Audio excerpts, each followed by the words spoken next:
What's up guys? Donsho Vinci here for today's vlog. Meron lang i-reveal sa inyong bagong motorcycle.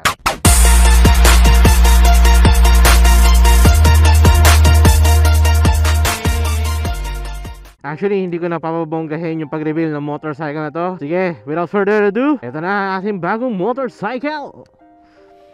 Yes guys! Honda CB150X. Yan, yung adventure bike natin ngayon. Ayos, di ba? Ito na yung gagamitin natin for today. Ayan. Actually, matagal nang nabili to ng tropa kong si Daniel. Nasa Bicol pa ako. Siya yung napakiusapan ko na bilhin itong motorcycle na to. Siyempre, pera ko pa rin yun. Kaya, huge thanks and shoutout sa'yo, Daniel, para sa pag-effort na kunin to motorcycle. And ngayon ko pa lang siya talaga nakita personal. Nasa isang buwan na rin na nakakalipas ever since na nabili tong motorcycle na to. Pero ngayon ko pa lang siya nakita. Nasa Bicol nga ako during that time. Pero may confession ako sa inyo bago ko nabili tong motorcycle na yun. Pero mamaya na yung confession na yun guys. I-walk around ko lang muna kayo sa mga ano ba nakakabit dito sa motorcycle na to. Papansin nyo meron na siyang driving light. Ayan, may dalawang driving light. Tapos may crash guard na rin. May slider, may handlebar protector, naka DC monorack na bracket. Etong top box sa akin to, kinabit ko lang siya ngayon. Actually yung nasa EDB ko to pa to eh. Itong top box na to, ngayon ko lang siya ulit nagamit. Tapos ano pa ba, ayan, the rest all stock. Ang tinakbo nga pala is 3,000 pa lang, 2023 model. Naka-anong na rin pala siya na tires, naka dual sport na Aspira Premio. May slight damages na, may slight wheel scratches, so on and so forth. Pero okay lang naman, hindi naman ako ganun karte. Importante, meron na tayong na adventure bike. Pupunta nga pala ako dito sa tropa kong si Ian kasi meron akong mga ipapakabit pa na accessories dito sa motorcycle na to. So quick ride lang tayo. Bago tayo pumunta kay Ian, bigyan ko muna kayo ng parang revelation regarding with this motorcycle. This is our new adventure bike, Honda CB150X. Actually, matagal ko na talagang gusto magkaroon ng ganitong motorcycle. Yung tipong meron akong bike dedicated for long ride. Ang tagal ko nang inaasam-asam yan. Ang tagal ko nang gusto magkaroon. Especially ngayon, napabalik-balik ako ng Bicol, na napapadalas yung Bicol ride ko. To give you guys some history, ever since na nakuha ko yung aking ADV 150 way back 2020, yun yung ginagamit ko talaga for long ride. To be perfectly honest, nabitin ako sa motorcycle na yun kaya sinuot ko siya with Yamaha Aerox. Yung Aerox, ang plano ko talaga doon is gamitin for long ride purposes. Kaso hindi ako comfortable sa Aerox eh. Natatagtagan ako sa kanya. Na 2 times ko siyang Bicol ride, tapos na Ilocos ride ko rin siya. Kaso ang tagtag talaga ng bike na yun, which is for me malaking factor yung magandang suspension when it comes to long ride purposes. I've decided na yung Aerox na yun is swap into Yamaha MT-15. All goods naman yung MT-15, na Bicol ride ko rin.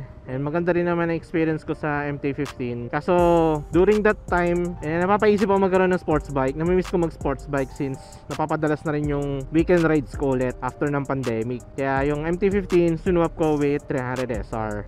Kaya nangyari, yung naging main bike ko for long ride purposes is yung Supra GTR 150. Pag sa Bicol ride, ginagamit ko sa Supra GTR 150. Nagamit ko yung GTR 150 when it comes to endurance. Nabaler ride ko rin yung GTR 150. Nalate ride ko rin yung GTR 150. Yun yung naging main bike ko when it comes to long ride purposes. Kaya sabi ko, kung magkakaroon man ako ng adventure bike na dedicated bike for long ride, might as well CB150X na lang. Kasi based on my experience with this motorcycle, kahit na isang beses ko pa lang siya na Bicol to Cavite ride, ganda na suspension, tipid sa gas, enough power. Yun pa naman din ang pinaka-reklamo ko, diba? Yung suspension, especially kapag dumadaan sa mga malulubak. Kahit na pangit yung naging experience ko with this kind of motorcycle nung panahon na na-aksidente ako at nag-cause ng pagkabali ng aking balikat tsaka kamay, I still opted out with this motorcycle. Ito pa rin, CB150X pa rin talaga yung nagpa-feel sa akin na minane yung mga lubak during Bicol ride. Meron tayo CB150X dedicated for long ride. Ngayon, yung revelation ko, mamaya ko na sasabihin.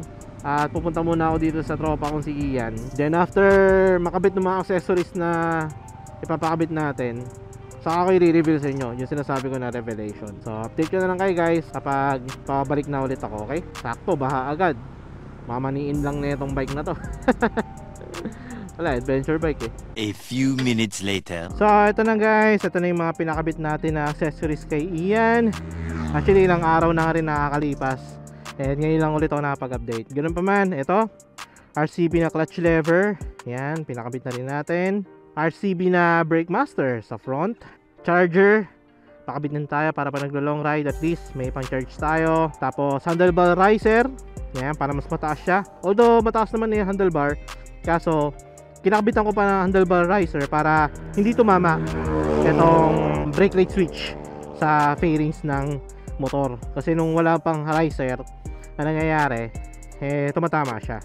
And then ito, VMAX na muffler. Elbow lang yung binili ko, tapos ito na yung VMAX ko na dati pa. Quick ride lang tayo. Ma-reveal ko rin sa inyo yung sinasabi kong na revelation in regards with this motorcycle. Para na rin sa mga nagtatanong, sa mga na-curious at sa mga nanghihingi ng update kung nasaan na nga ba ang aking Supra GTR 150. Siguro may idea na kayo kung nasa na yung motorcycle na yun. Well, to be perfectly honest guys, nabenta ko na ang aking Supra GTR 150. You heard it right, sold na po ang aking Supra GTR 150. Pero bago ko siya ibenta, ang totoo niyan, pinag-iisipan ko lang. Pinag-iisipan ko kung ibebenta ko ba, pinag-iisipan ko kung ikikip ko, etc. etc.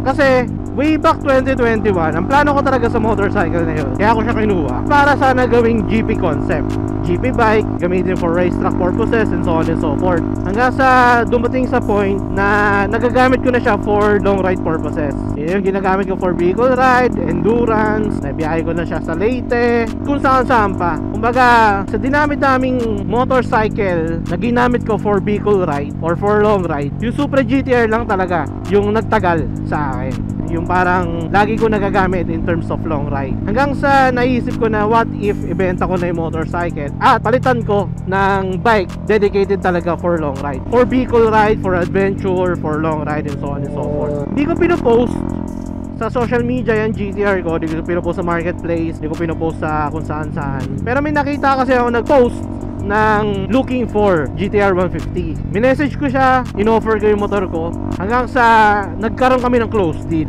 Parang yun na yung hinihintay kong opportunity, yun yung hinihintay kong sign, yun yung hinihintay kong pagkakataon para ibenta yung Supra GTR 150 ko. Hanggang sa nung na-pick up na yung motor sa bahay, maraming salamat kay Daniel, siya ang nag-meet ng buyer. Kaya yun, hindi ko akalain na mabibenta na agad yung motor na yun. And sinabi ko rin sa sarili ko, kung sakali man napapalitan ko yung GTR, ay papalit ko, gusto ko talaga yung dedicated for long ride. Kaya I ended up with CB150X. Hindi ako makakabili ng motorcycle na to kung hindi ko nabenta yung Supra GTR 150 ko. Kasi sa lahat ng motorcycle na nagamit ko pagdating sa long ride, may something din kasi sa motor na to na parang hindi ko alis-alis sa isipan ko. Alam mo yun, yung tipong noong mga panahon na nagpapagaling ako after ko ma-aksidente, ang sabi ko sa sarili ko nun, na once na gumaling na ako, maglo-long ride ulit ako, gagawin ko ulit yung mga bagay na ginagawa ko, susulitin ko yung mga panahon na kaya ko. Habang ni-imagine ko yung ganun isipan, hindi ko naiisip ko nung motorcycle gamit ko. Hindi ko nakikita yung sarili ko na naka-Raider, hindi ko nakikita yung sarili ko na naka-Supra GTR 150. Ang nakikita kong motor